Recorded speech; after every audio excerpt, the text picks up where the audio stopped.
Assalamualaikum warahmatullahi wabarakatuh. Al-Fatihah. A'udzubillahi minasyaitonir rajim. Bismillahirrahmanirrahim. Alhamdulillahi rabbil alamin. Ar-Rahmanir Rahim. Maliki yaumiddin. Iyyaka na'budu wa iyyaka nasta'in. Ihdinas siratal mustaqim. Siratal ladzina an'amta 'alaihim ghairil maghdubi 'alaihim waladdallin. Amin. أعوذ بالله من الشيطان الرجيم. بسم الله الرحمن الرحيم. الحمد لله والصلاة والسلام على رسول الله وعلى آله وصحبه ومن والاه. رب اشرح لي صدري ويسر لي أمري واحلل عقدة من لساني يفقه قولي. سبحانك لا علم لنا إلا ما علمتنا إنك أنت العليم الحكيم. حسبنا الله ونعم الوكيل، نعم المولى ونعم النصير. لا حول ولا قوة إلا بالله العلي العظيم. لا حول ولا قوة إلا بالله العلي العظيم. لا حول ولا قوة إلا بالله العلي العظيم. أما بعد. قال المصنف رحمه الله تعالى. Berkata musannif kitab Perisai bagi sekian mukallaf, yakni Syekh Abdul Qadir Al-Mandili rahimahullahu taala wa nafa'ana bi ulumihi fid dharain. Amin. Kata Imam At-Tahawi dalam kitabnya Matan At-Tahawiyah, Akidah At-Tahawiyah. Fawailul fawailul liman sara qalbuhu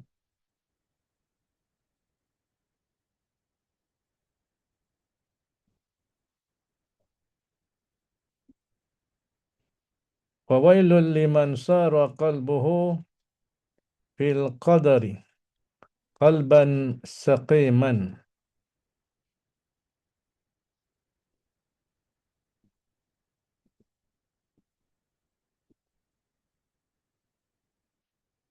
Laqadil tamasa biwahmihi fi fahsil ghaibi sirran katiman wa'ada bima qala fihi afakan asiman.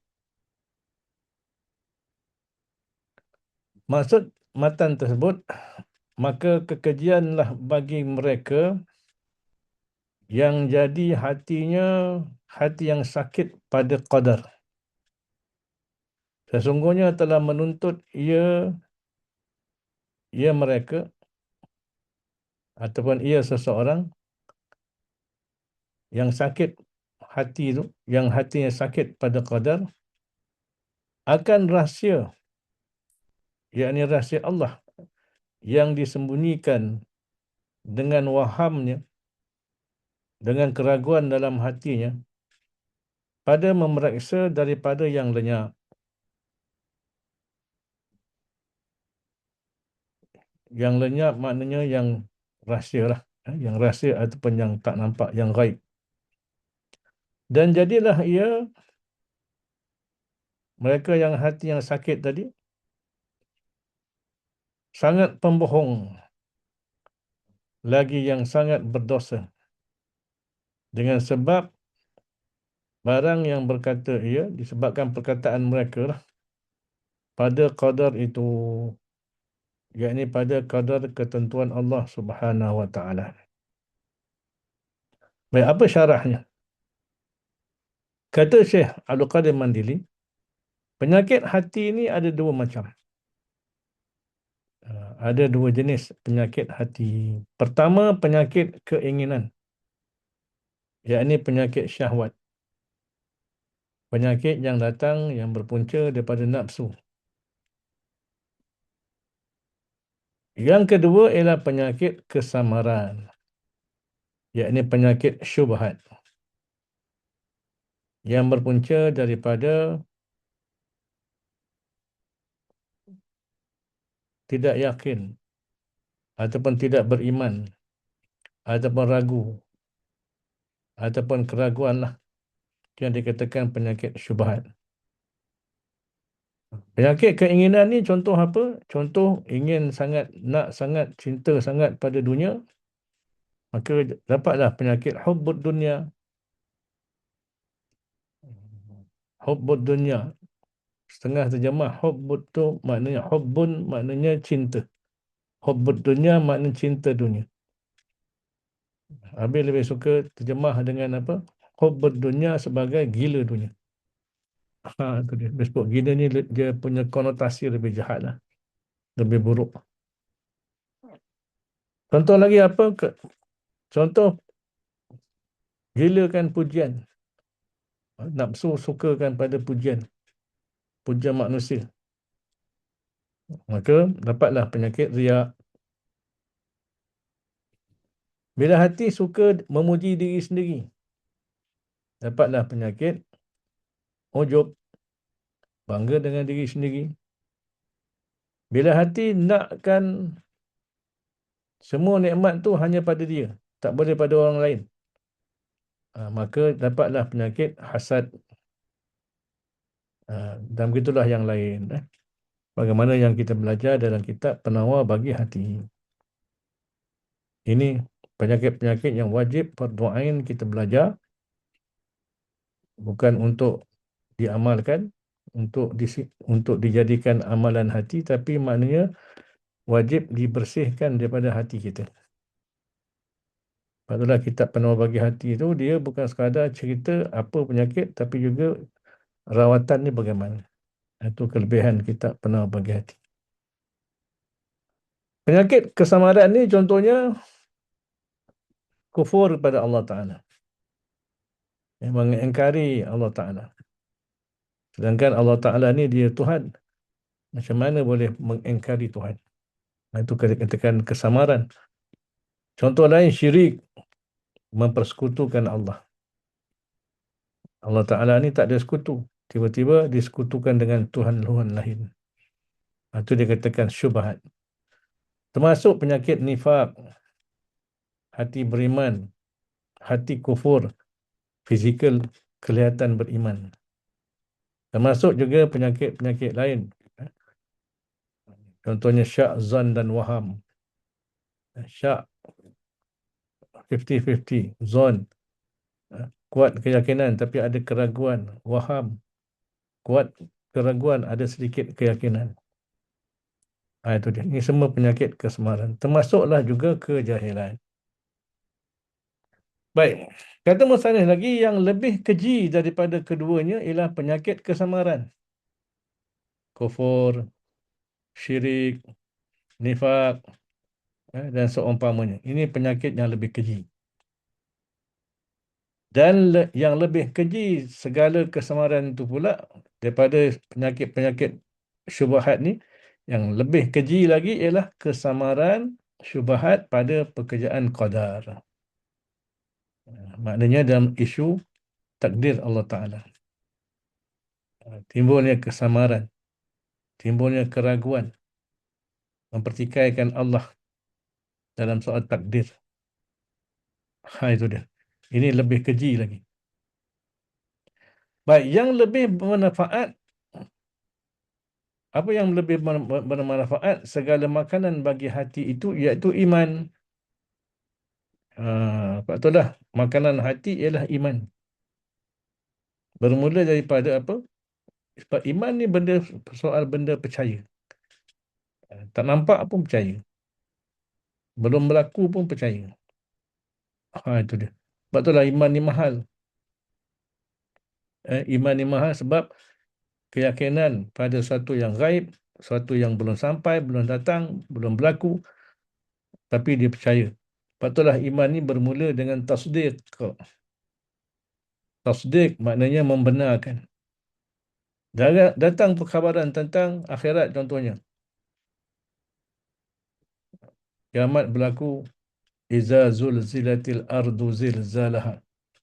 Dengan kegoncangan yang dahsyat, yang bertubi-tubi, yang tak berhenti-henti. Perkara itu belum berlaku. Tapi bila perkhabaran itu datang daripada Al-Quran kepada kita, hati kita membenarkannya. Tasdik biqalbi. Dan tasdik itu 100%, tak ada langsung keraguan. Itu dia. Dan kemudian iman mesti ada takrir, pengakuan lidah. pengakuan lidah. Kuncinya ialah syahadah itu sendiri. Ucapan syahadah itu kunci dia. Lidah membenarkan apa saja yang datang daripada Allah dan Rasul. Perkabaran-perkabaran ghaibiat tentang syurga, tentang neraka dibenarkan, diakui dengan lidah. Dan kemudian iman mesti diikuti ataupun dibenarkan dengan amalan perbuatan. Amalan perbuatan. Contoh, beriman, percaya bahawa Allah Ta'ala suruh kita semayang. Maka kena semayanglah. Beriman tentang syurga. Maka kena berusahalah untuk masuk syurga. Beriman tentang alam barzakh, fitnah kubur. Maka beramallah dengan amalan-amalan yang boleh menyelamatkan daripada fitnah kubur. Contoh, baca surah Al-Muluk tiap-tiap malam sebelum tidur. Itu tanda keimanan kita yang menggerakkan kita untuk beramal. Maka percayalah bila mana ada tasdik, ada takrir dan ada juga amal, maka iman itu akan sempurna. Iman akan menjadi makanan kepada hati. Maka akan hilanglah penyakit-penyakit kesamaran. Baik, dan yang lebih manfaat segala ubatnya pula, ubat untuk penyakit kesamaran ni, iaitu Quran. Itu di Quran. Syifa untuk hati ni, penyakit-penyakit hati, bukan sekadar penyakit kesamaran. Begitu juga dengan penyakit syahwat tadi. Ubatnya apa? Iaitu Quran. Syifa. Maka barang siapa menuntut sembuh, makna dia nak sembuh, dia cari dengan yang lain daripada Quran dan hadis yang merupakan ubat sebenar, rawatan sebenar kepada penyakit-penyakit syahwat dan juga penyakit-penyakit syubhat. Maka ia orang yang mengambil yang lain daripada Quran dan hadis untuk nak sembuhkan penyakit daripada yang lebih jahil daripada sekalian yang jahil. Itu dia.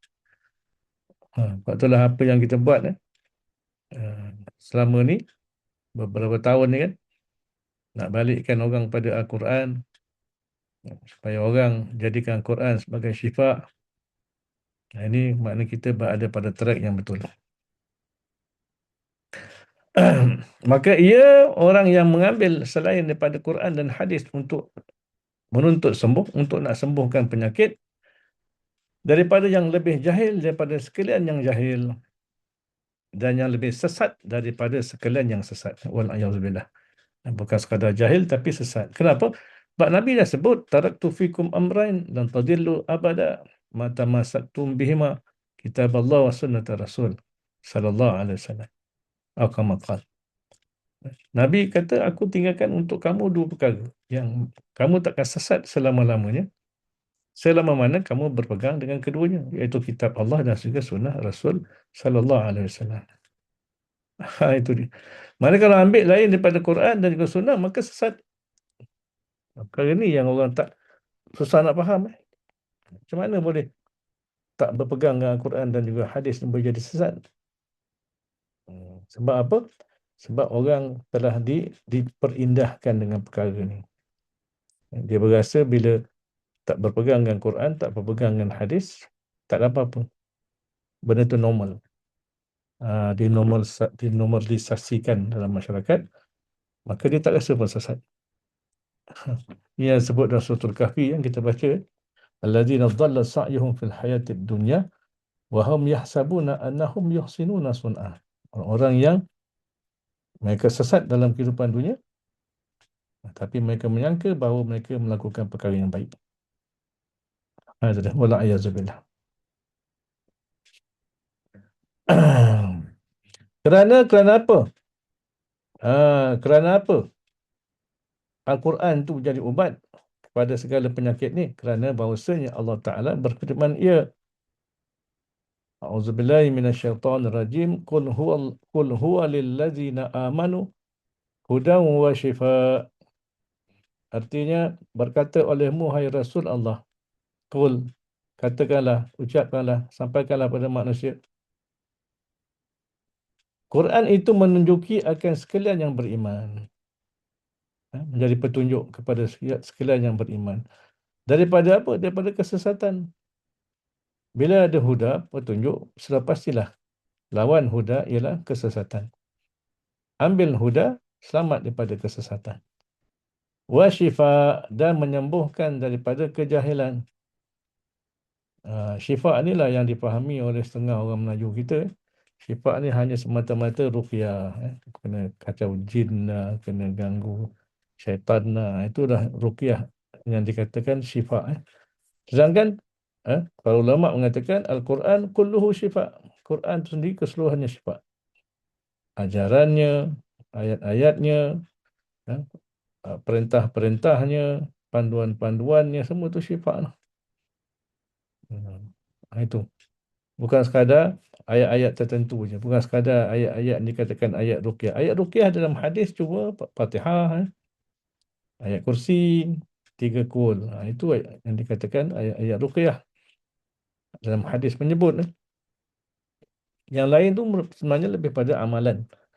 Amalan para ulama dulu yang membaca Quran dan meminta pertolongan pada Allah dengan keberkatan Quran itu sendiri. Jadi maknanya Quran keseluruhan itu adalah syifa. Dan disebut secara jelas syifa'ul lima fis sudur dalam satu surah yang lain. Quran ialah syifa'ul lima fis sudur, obat dan juga rawatan kepada apa-apa yang ada di dalam dada. Maknanya penyakit-penyakit dalam dada manusia. Sama ada penyakit syubhat ataupun penyakit uh, syahwat. Itu dia. Dan firman-Nya lagi, firman Allah, auzubillahi minasyaitonirrajim, wa nunazzilu minal Qur'an. Wa nunazzilu minal Qur'an ma huwa syifaa'un wa rahmatun lil mu'minin. Artinya, dan menurunkan oleh kami, yakni Allah, daripada Quran, barang yang Quran itu menyembuhkan penyakit jahil. Ma huwa syifa'. Dan rahmat bagi sekalian orang yang beriman. Maknanya, sentuhan rahmat Allah Ta'ala ni antaranya melalui Al-Quran. Sebab itulah kita dalam dakwah memang kena sampaikan Quran. Bukan sekadar membacakan ayat-ayat Quran, tapi menghuraikan dan memudahkan orang supaya faham apa yang terkandung di dalam Al-Quran itu sendiri. Bukan menyusahkan. Hadis menyebut yassiru wala tu'assiru. Mudahkan, jangan susahkan. Basyiru, berilah berita-berita gembira, wala tunafiru, dan jangan meliarkan. Itu dia.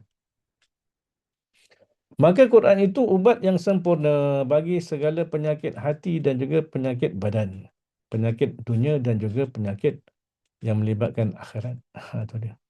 Inilah yang menjadi tajuk tesis Abi dalam degree dulu.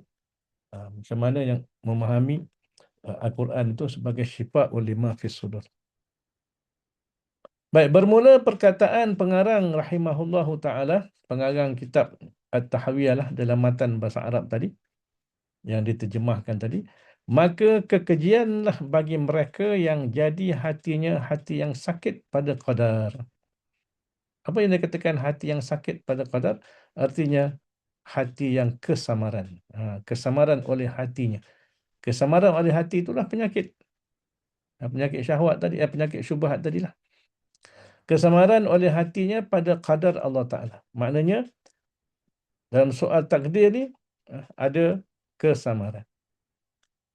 Makna tak percaya, ataupun ragu, ataupun mempertikaikan. Mana orang begini, hati penuh dengan kekejian. Hati dia sakit. Dan tiada beriman ia dengan qadar Allah Ta'ala, baiknya, baik qadar, dan juga jahatnya, jahat ketentuan Allah Ta'ala. Kan? Maknanya berlaku baik dan jahat ni pada hakikatnya Allah Ta'ala lah yang susun dengan hikmah-hikmah tertentu. Bukan Allah Ta'ala bila menentukan sesuatu yang tak baik berlaku, bermakna Allah Ta'ala kejam ataupun zalim. Sedangkan Allah Ta'ala perkenalkan diri sebagai Al-Hakim, yang sangat ada hikmah, yang sangat memiliki hikmah, bijaksanaan. termasuk dalam soal penentuan takdir itu sendiri. Yang ia yakni beriman kepada qadar itu satu rukun daripada segala rukun iman. Rukun iman ni bukan boleh bagi-bagi, bukan boleh juzuk-juzuk, tak boleh. Dia mesti kalau enam, enam-enam kena beriman. Enam-enam kena beriman 100% yakin. Itu dia. Yang ia yakni beriman dengan qadar satu rukun daripada segala rukun iman yang enam. Dan makna qadar itu, apa makna qadar? Sama ke makna qadar dengan takdir? Samalah. Dari segi maksud bahasanya sama. Qadar, takdir ni ketentuan. Dan makna qadar itu menjadikan Allah Ta'ala akan segala perkara. Allah Ta'ala ni kan dia khalik, mencipta segala perkara atas kelakuan yang tertentu. Makna ikut spek dia lah. Ikut spesifikasi dia yang Allah Ta'ala dah tentukan.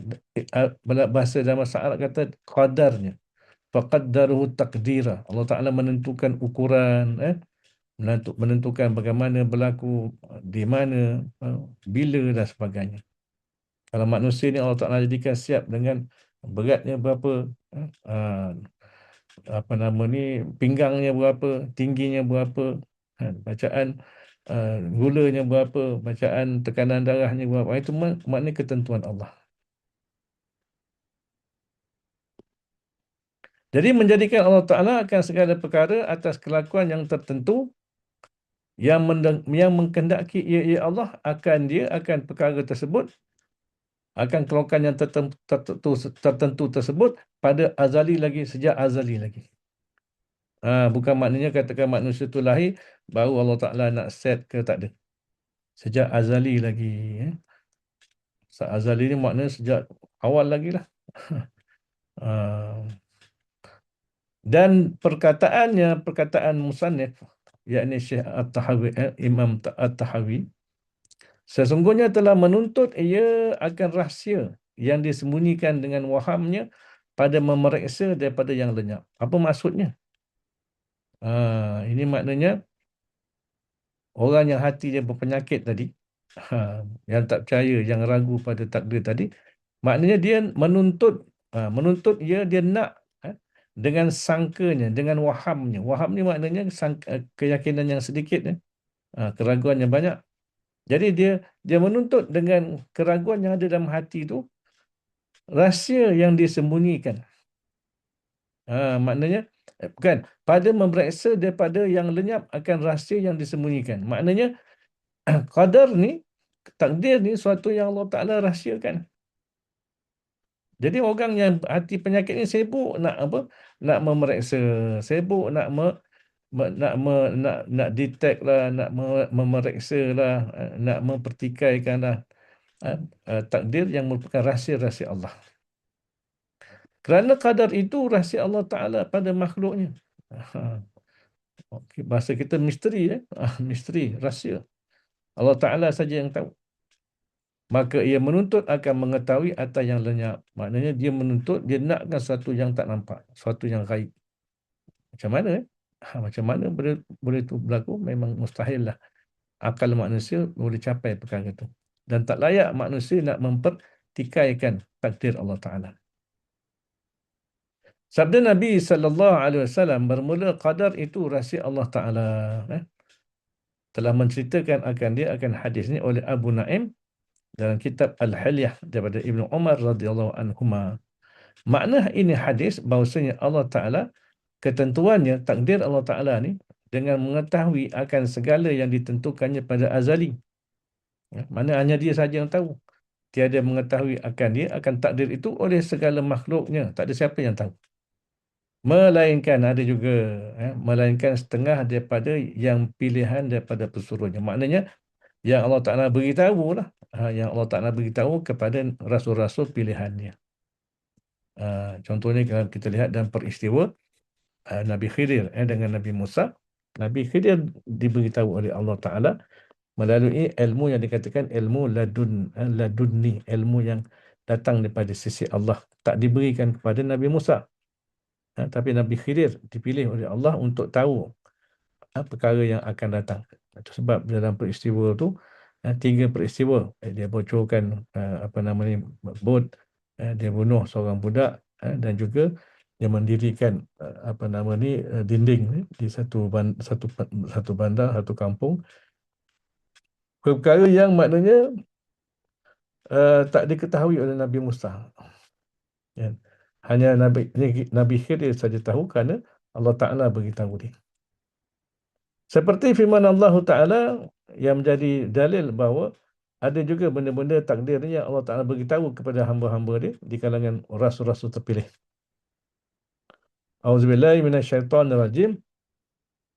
Alimul ghaibi fala yuzhiru ala ghaibihi ahada illa man irtada mir rasulin. Artinya Allah Ta'ala itu mengetahui akan segala yang lenyap daripada makhluk. Maka tiada memperlihatkan ia, ya Allah, akan seseorang daripada manusia atas yang lenyapnya, yang gaib lah, yang tak nampak lah. Melainkan pesuruh yang redha ia, ya Allah, dia akan pesuruh. Maka menzahirkan ia, ya Allah, baginya, bagi pesuruh itu setengah daripada yang lenyap, maknanya yang gaib daripada hamba. Sebagaimana yang kita sebut tadi lah, kisah Nabi Musa dengan Nabi Khidir. Kata musannif lagi, dan perkataan Imam At-Tahawi, dan jadilah ia orang yang hati berpenyakit tadi, sangat pembohong, lagi yang sangat berdosa. Dengan sebab barang yang berkata ia, dengan sebab perkataan-perkataan ia, pada kadar itu, manusia banyak jadi sesat, jadi pembohong, bila mana banyak bercakap tentang takdir. Mengaku tahu takdir ke, contohnya, ataupun boleh mempertikaikan takdir Allah Ta'ala. Maka itu semua yang boleh menyebabkan manusia jadi besar dosanya dan juga menjadi golongan yang dikatakan kazzab, pendusta. Artinya berkata-kata pada qadar, takdir ni, dan membicarakannya tentang qadar, itu dilarang oleh syarak. Itu fahamnya begitu. Kita ni tak boleh pertikaikan apa yang Allah Ta'ala tentukan. Bahkan kita tak tahu apa yang Allah Ta'ala tentukan. Jadi jangan ada dakwa-dakwi mengatakan dia tahu tentang perkara akan datang. Ada dakwa-dakwi mengatakan dia tahu perkara yang gaib dan sebagainya. Maka jika dibiarkan juga, jika dibicarakan akan juga, nescaya mensebabkan banyak dosa jatuh kepada lembah dosa. Sebab cakap benda yang tak tahu, cakap benda yang rahsia Allah, kerana mengerjakan yang dilarang. Itu dilarang oleh Allah. Dan lagi pula berkata-kata padanya, pada takdir itu, sebab bagi banyak dusta.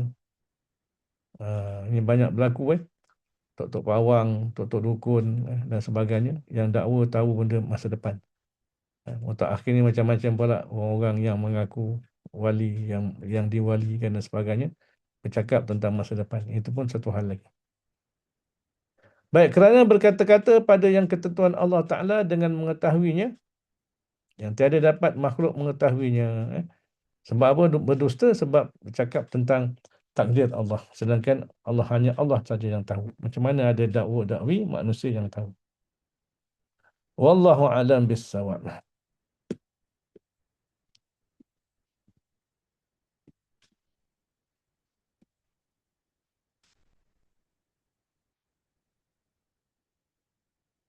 Kalau musannif rahimahullahu ta'ala, kata Imam Ghazali,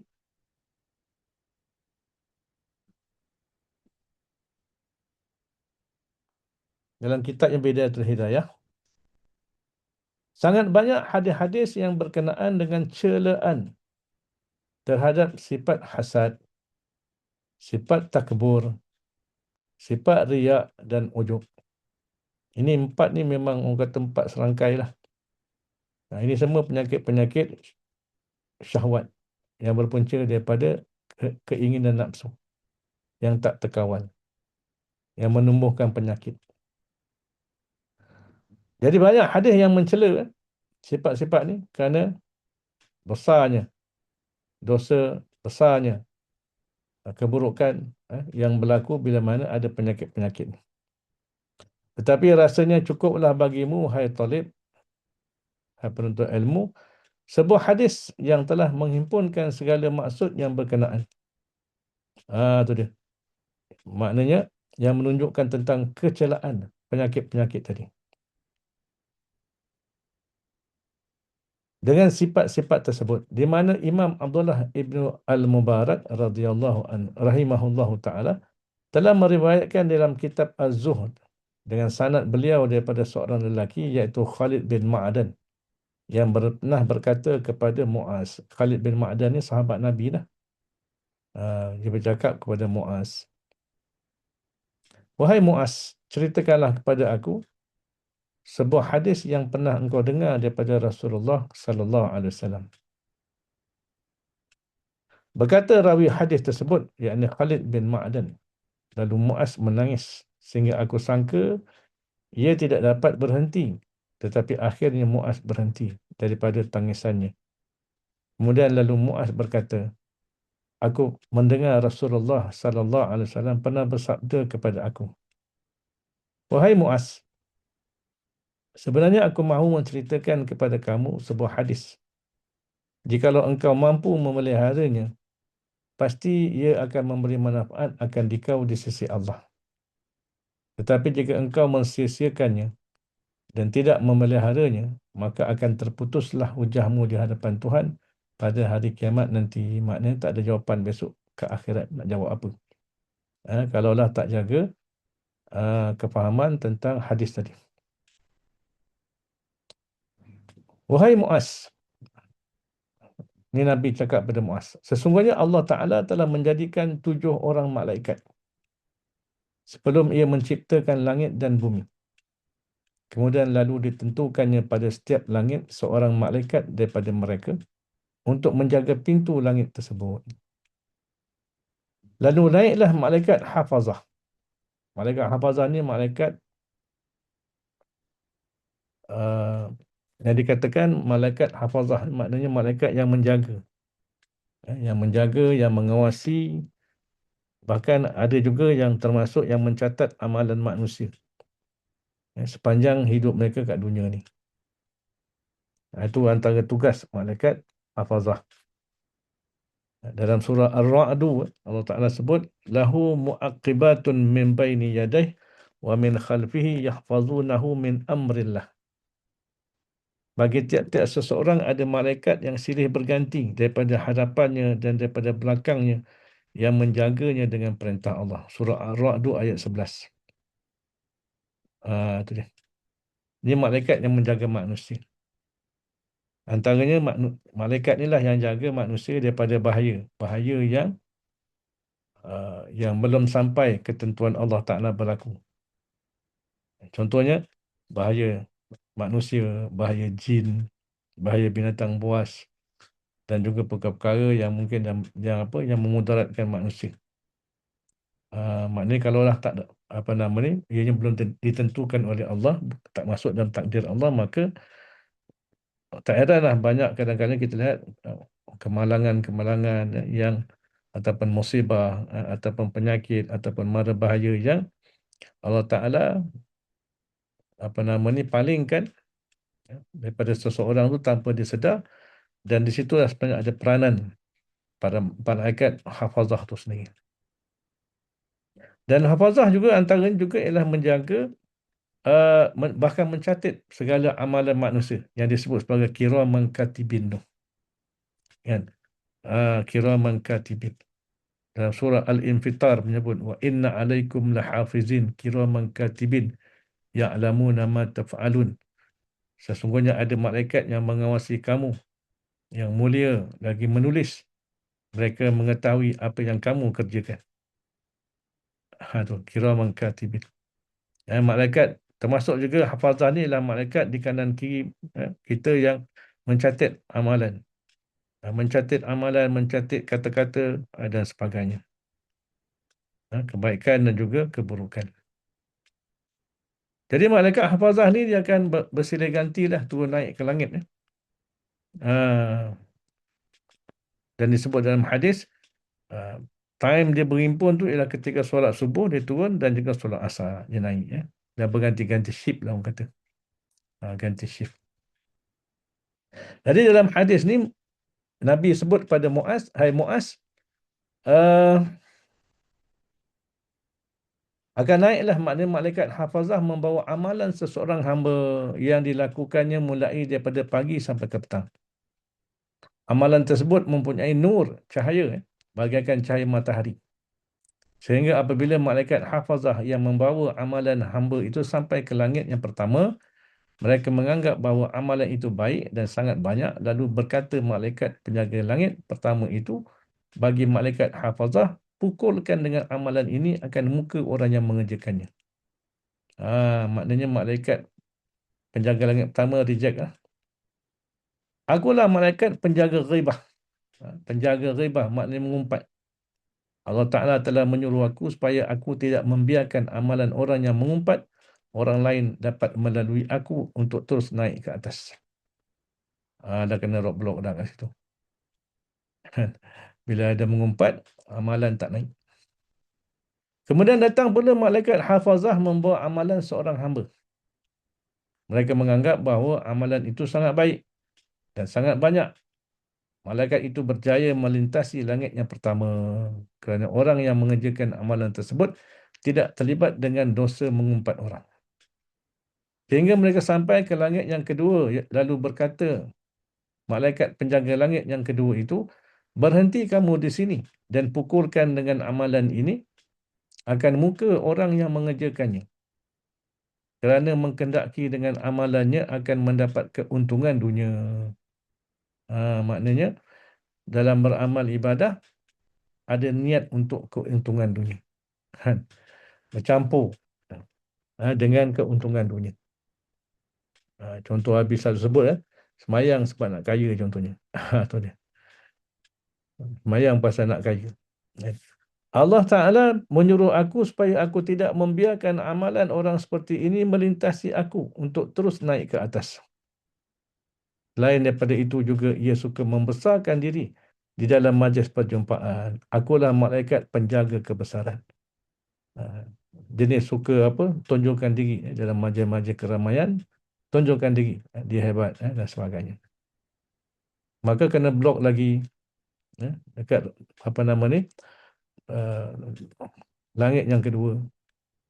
Kemudian naik pula malaikat hafazah membawa amal seorang hamba yang penuh dengan sinaran cahaya daripada pahala sedekah, sembahyang, puasa.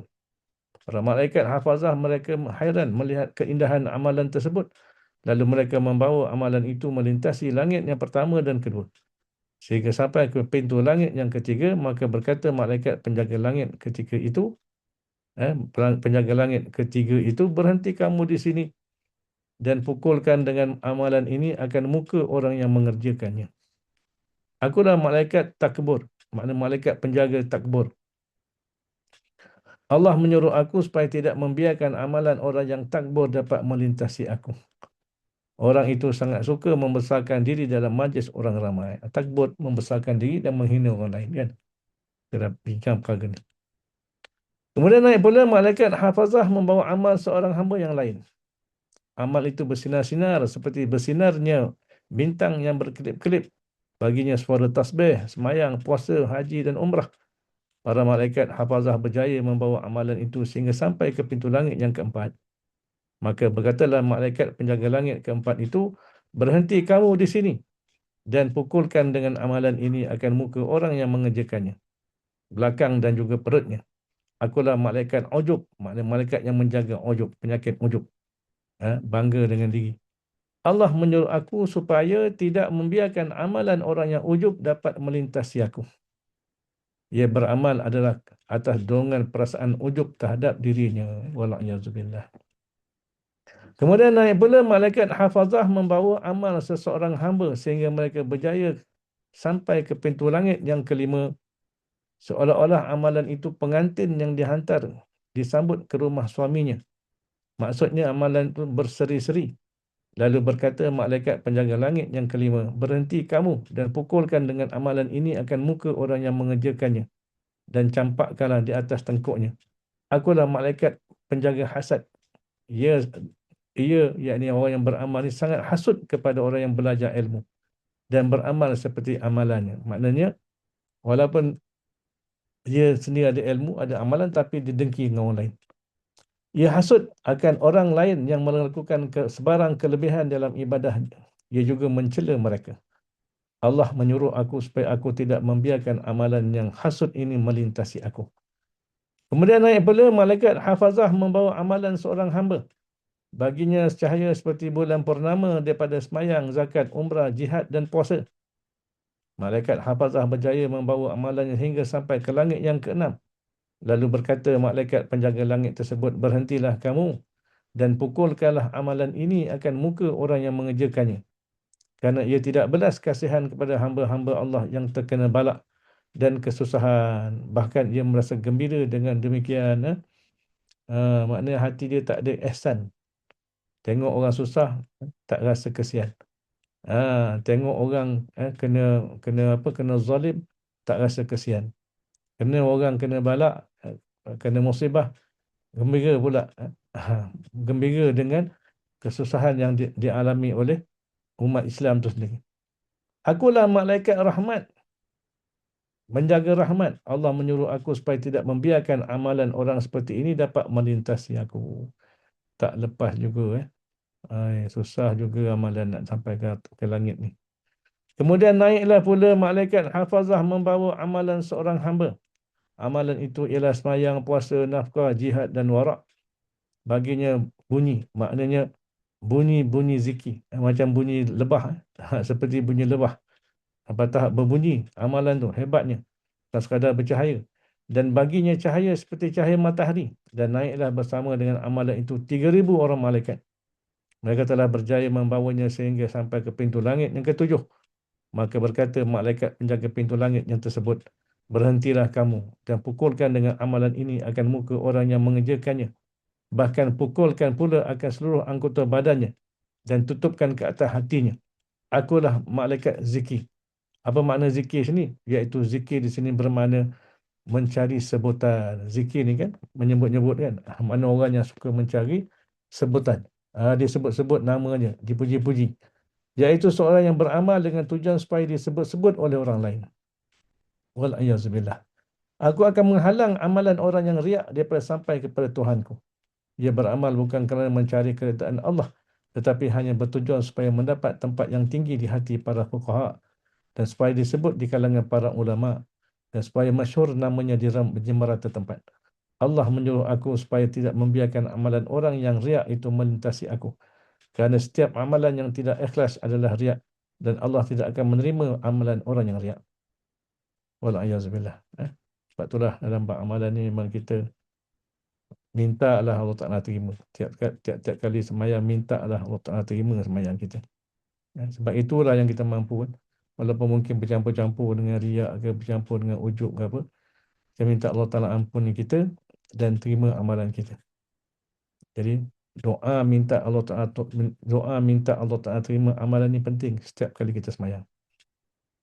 Kemudian naik pula malaikat hafazah dengan amalan seorang hamba. Amalan itu berupa semayang, zakat, puasa, haji, umrah, akhlak mulia, banyak berdiam daripada perkara yang tidak berguna dan banyak berzikir.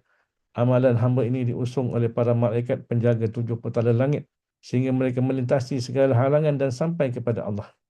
Para malaikat itu berhenti di hadapan Allah dan bersaksi dengan keikhlasan dan kebaikan amalan tersebut. Lalu Allah Ta'ala berfirman kepada para malaikatnya, kamu adalah yang bertugas menjaga amalan hamba-Ku ini. Dan sebenarnya aku lebih mengetahui dengan segala isi hatinya. Ia sebenarnya tidak mengkendaki akan aku dengan amalannya tersebut. Ia hanya mengkendaki sesuatu yang lain daripada aku. Oleh kerana itu, maka aku turunkan ke atasnya akan laknatku.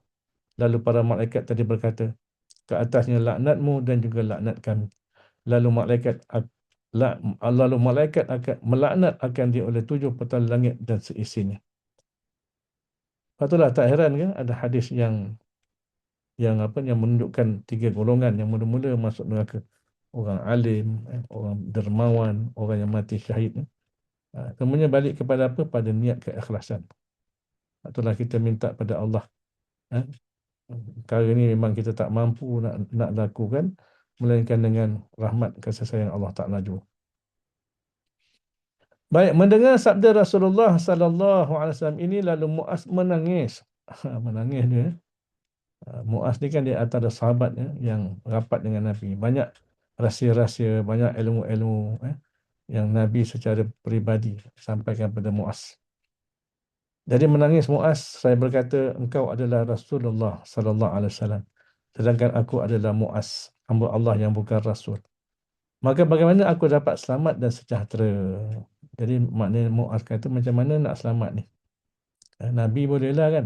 Dia Nabi, Rasulullah, kekasih Allah. Muaz kata, aku ni orang biasa je. Macam mana nak selamat daripada ujian tadi?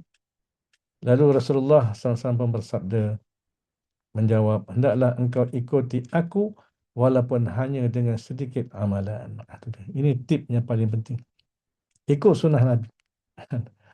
Sebab itulah amalan akan diterima dengan dua syarat yang Nabi sebut. Yang pertama, syarat pertama ialah beramal dengan ilmu yang ikut sunnah Nabi. Kalau sembahyang ikut sunnah Nabi. Kalau dakwah ikut sunnah Nabi. Buat apa pun ikut sunnah Nabi. Itu ilmu yang pertama. Syarat pertama, amalan diterima Allah. Yang kedua, mestilah ikhlas. Ikhlas makna bersih daripada riak, bersih daripada ujub, bersih daripada takabur, bersih daripada perkara yang boleh menyebabkan terbatal amalan. Jadi terbatal dosa pahala amalan. Jadi tip ni sangat penting. Ikutlah aku, ikut Nabi walaupun hanya dengan sedikit amalan. Sebab itulah ayyukum ahsanu amala, bukan yang paling banyak amalan ni, tapi yang paling baik amalan. Maknanya amalan yang diterima. Sebab tu ramai orang silap perhitungan nak amal banyak tapi tak mementingkan untuk penerimaan amalan itu sendiri. Wahai Muaz, jagalah lidahmu baik-baik. Ini pun tip daripada Nabi. Tip daripada Nabi untuk berdepan dengan fitnah tadi, ujian tadi. Jagalah lidahmu baik-baik daripada mencela saudaramu yang membaca Al-Quran, yakni golongan ulama. Dan pertanggungkanlah segala dosamu ke atasmu, dan jangan engkau mempertanggungkan dosamu ke atas mereka. Orang sekarang ni banyak menyalahkan orang alim kan. Dan jangan engkau menganggap dirimu bersih. Dan jangan pula engkau mencela orang lain. Dan jangan engkau memuji dirimu di hadapan mereka. Ini penyakit besar. Kadang-kadang kita dengar ceramah orang, 10 minit pertama puji diri sendiri je. Dan jangan engkau campurkan urusan dunia dalam urusan akhirat. Maknanya jangan jadikan kalau urusan akhirat tu bercampur dengan niat-niat dunia maksudnya. Dan jangan engkau menyombong diri di dalam majlis, membesarkan diri dalam majlis ramai, orang ramai.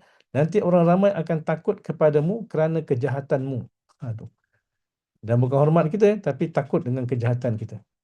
Dan jangan engkau berbisik kepada seseorang sedangkan seseorang lagi ada di sisimu. Ini untuk mengelak daripada su'uzon, buruk sangka. Dan jangan engkau membesarkan dirimu, maka akan terputus daripadamu segala kebaikan di dunia dan di akhirat. Ini yang kita dah bincang dalam penyakit takabur kan. Bila takabur bertapak dalam hati, maka kita takkan dapat kebaikan daripada orang lain. Bahkan dalam diri kita pun takkan ada kebaikan. Dan jangan engkau carikan, yakni pecah belahkan manusia, maka mencari akan dikau oleh anjing-anjing api neraka pada hari kiamat nanti. Allah Ta'ala berfirman, وَالنَّاشِطَاتِ نَشْطًا. Maksudnya demi yang mencari akan carikan. Demi yang mencari akan carikan. Surah An-Nazi'at ayat 2. Apakah engkau ketahui, wahai Muaz, siapakah mereka yang mencari itu? Muaz bertanya, ya Rasulullah, sebenarnya siapa mereka? Lalu Nabi SAW menjawab, itulah anjing-anjing garang dalam api neraka yang akan mencarikan daging sehingga sampai ke tulang. Muaz bertanya, ya Rasulullah, siapakah orang yang mampu melaksanakan segala perkara yang engkau sebutkan tadi? Kan susah kan? Terasa susah kan? Jadi Muaz kata, siapa yang boleh buat? Dan siapakah yang akan selamat daripada seksaan itu? Kita tengok apa jawapan Nabi. Nabi SAW menjawab, itu sebenarnya mudah. Mudah punya bagi orang yang dimudahkan oleh Allah. Itu dia. Mudah kalaulah dimudahkan oleh Allah. Itu dia. Maknanya kita kena minta tolong Allah. Sebab itulah habis selalu sebut mintalah tolong pada Allah. Allahumma a'inni ala zikrika wa syukrika wa husni ibadati. Itu doa yang memang kita kalau boleh jangan tinggalkanlah setiap kali sembahyang. Minta tolong pada Allah. Percayalah bahawa Orang yang dimudahkan oleh Allah, yang diberikan petunjuk, yang diberikan kemudahan, maka dia akan mudah untuk beramal. Seperti mana yang disebutkan tadi.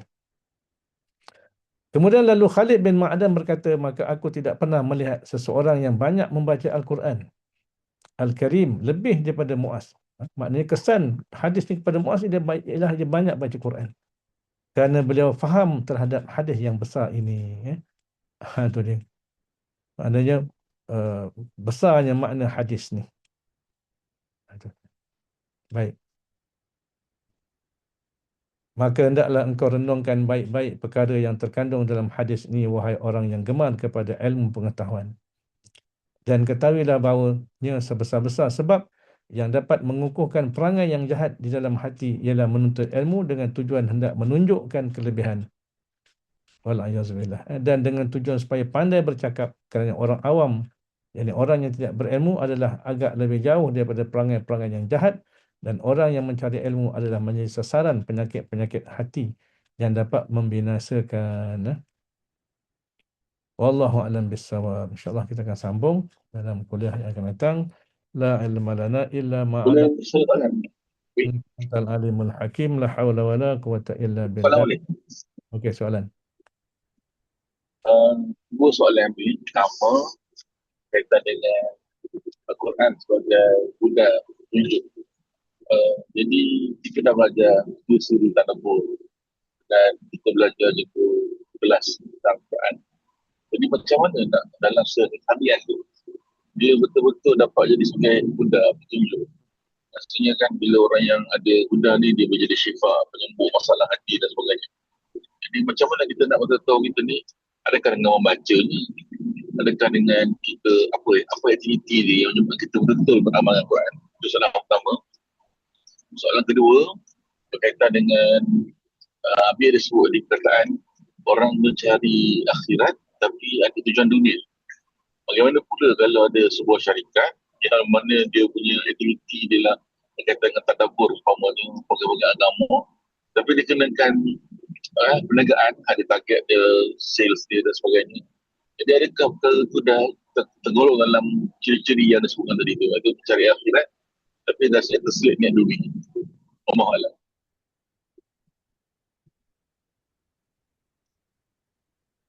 Yang pertama tadi apa? Tak apa dengar suara entah. Tadi tu ya, kita pakai earphone kot.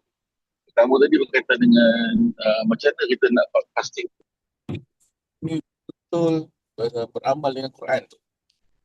Apa indikator dia? Membaca dengan banyak ke? Sebab kalau kata Al-Quran ni sudah petunjuk kan. Jadi nak kena pasti yang kita ni dah betul-betul mendapat panduan dan mendapat syifa tu. Macam mana kita katakan kita dah belajar tadabbur sekian lama. Tapi cik siapa yang menyebabkan kita tahu kita ni berhidup dengan Quran? Atau soalan pertama lah.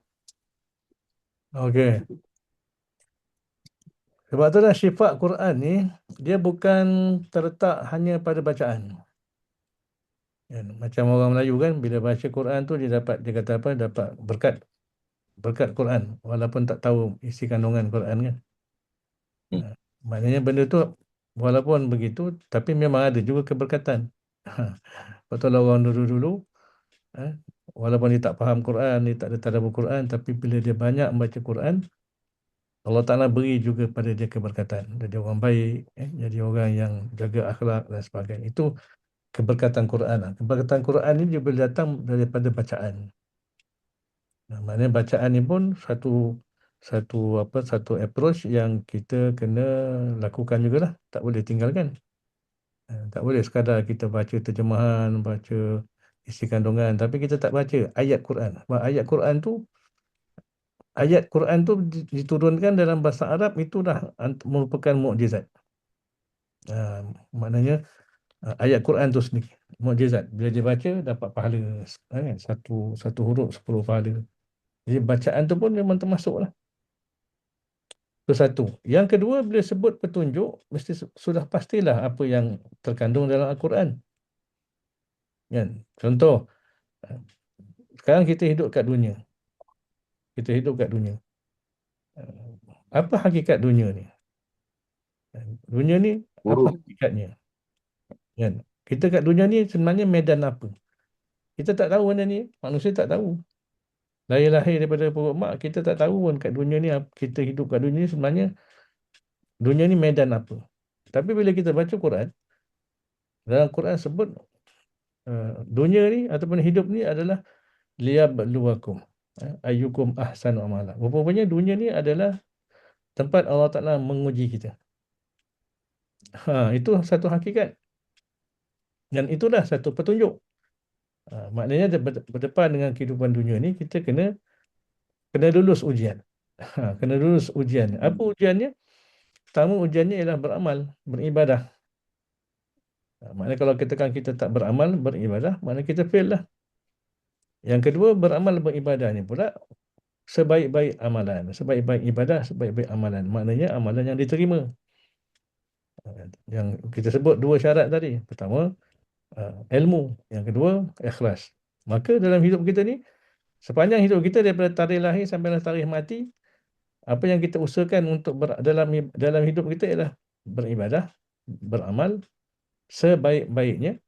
Pertama, untuk memenuhi syarat ilmu. Yang kedua, untuk menerima, untuk memastikan amalan ibadah kita itu adalah ikhlas. Inilah petunjuk. Inilah satu petunjuk daripada Allah. Maknanya kalau katakan kita lihat dalam diri kita sekarang ni, kita akan strict dengan ilmu. Kita akan sentiasa ambil berat tentang ilmu.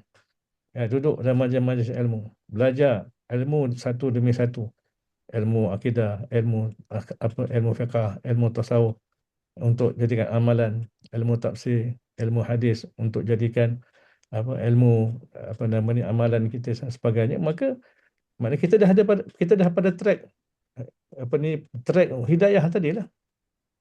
Sebaliknya kalau kita tak peduli dengan ilmu, kan, tak kisah majlis ilmu, tak ada ilmu majlis yang kita ikut, yang kita follow, kita tak ada pengajian kita yang kita betul-betul kita ambil berat, maknanya kita tidak pada track hudah tadi.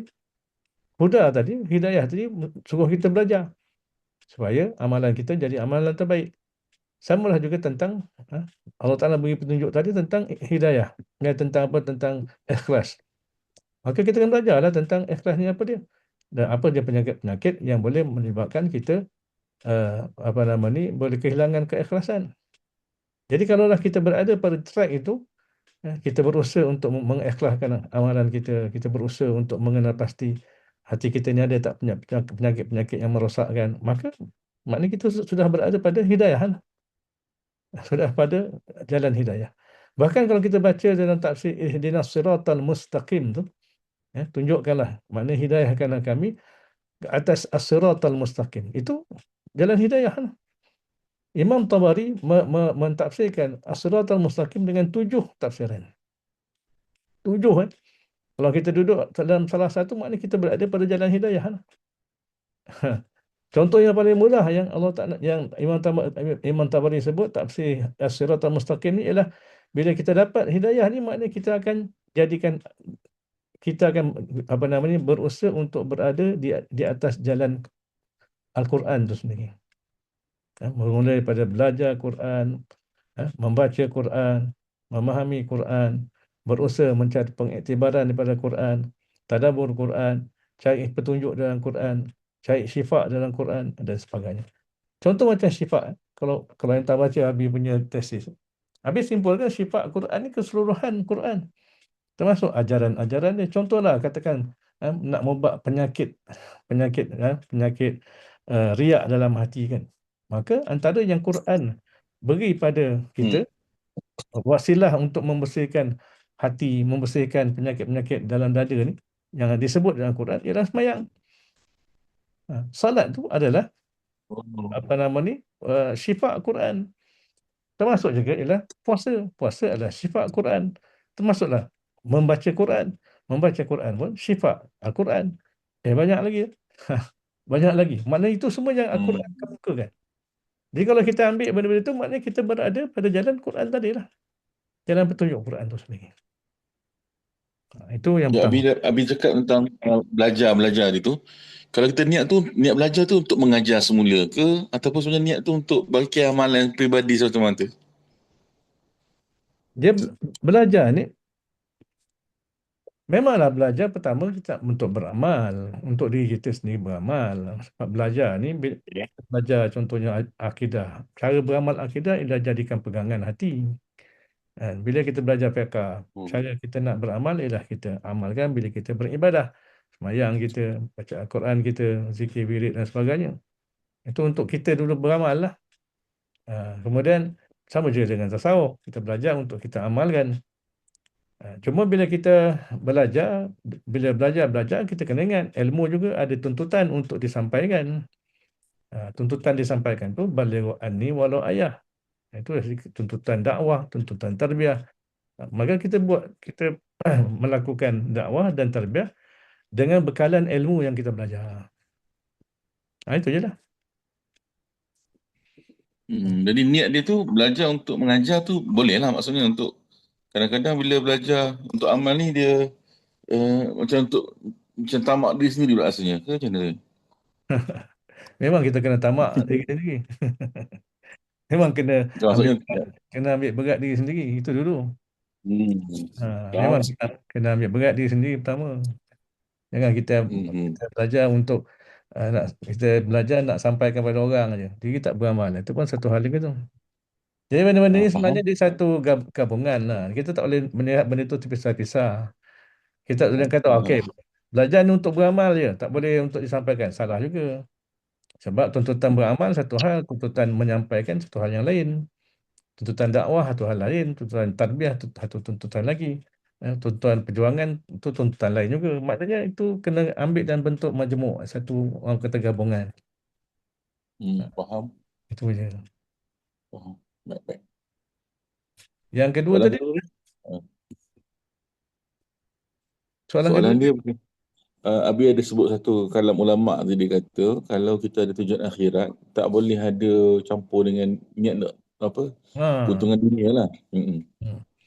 Okey, di situ ada bahasan lah, bahasan dari sudut keharusan menerima upah kan. Contoh, ini dah Mm-mm. masuk fiqah.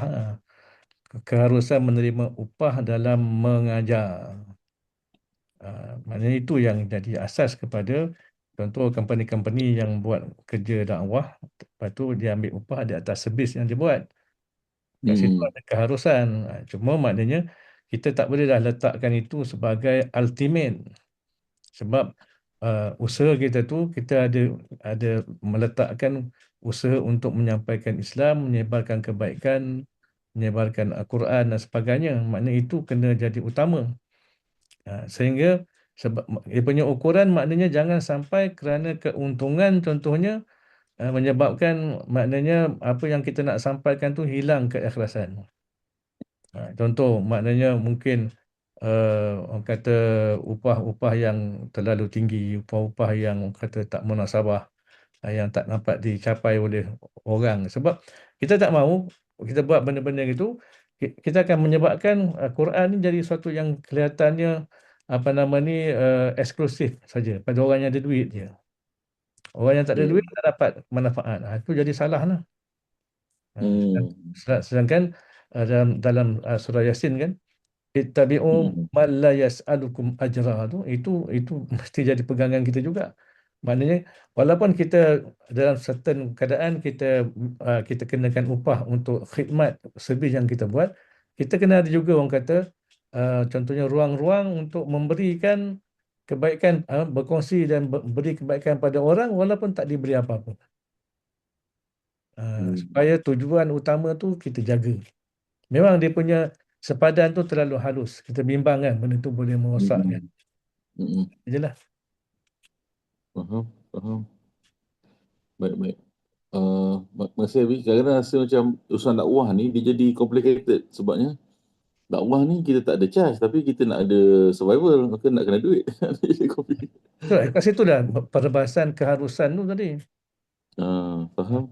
Keharusan dari segi fiqah itu dari segi hukum. Ah, Hmm. Dari segi akhlaknya yang kita bincang tadi lah. Hmm. Faham. Okay, okay. Okey. Baik, baik. Masih habis. Bismillahirrahmanirrahim. Alhamdulillah Rabbil Alamin. Wassalatu wassalamu ala asyrafil mursalin. وعلى آله وصحبه أجمعين. اللهم ارحمنا بالقرآن واجعله لنا إماما ونورا وهدى ورحمة. اللهم اللهم أرنا الحق حقا وارزقنا اتباعه وأرنا الباطل باطلا وارزقنا اجتنابه. اللهم نور قلوبنا بنور هدايتك كما نورت أرض بنور شمسك وقمرك. اللهم زدنا علما وارزقنا فهما. وصلى الله على سيدنا محمد وعلى آله وصحبه وبارك وسلم والحمد لله رب العالمين. Maksudnya, Wi? Apa lagi? Assalamualaikum. Assalamualaikum.